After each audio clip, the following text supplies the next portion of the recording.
Ang Panginoong Hesukristo ba ay ang Espiritu? Ano ang pinagkaiba ng Espiritu na malaki na titik, at Espiritu na maliit na titik?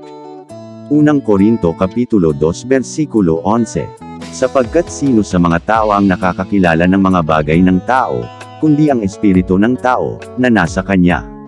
Gayon din naman ang mga bagay ng Diyos ay hindi nakikilala ng sinoman, maliban na ng Espiritu ng Diyos.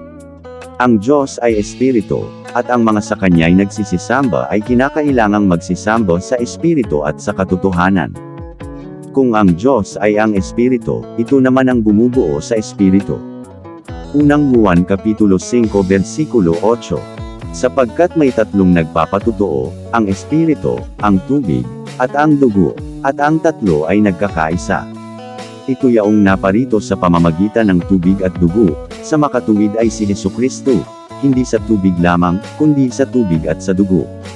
Dito'y nakikilala ninyo ang Espiritu ng Diyos, ang bawat Espiritong nagpapahayag na si Hesukristo ay naparitong nasa laman ay sa Diyos. Gayon may pinalagpasan ang kanyang tagiliran ng isang sibat ng isa sa mga kawal, at pagdakay lumabas ang dugo at tubig. At ang nakakita ay nagpatotoo, at ang kanyang patuto ay totoo, at nalalaman niyang siya'y nagsasabi ng totoo, upang kayo naman ay magsisampalataya.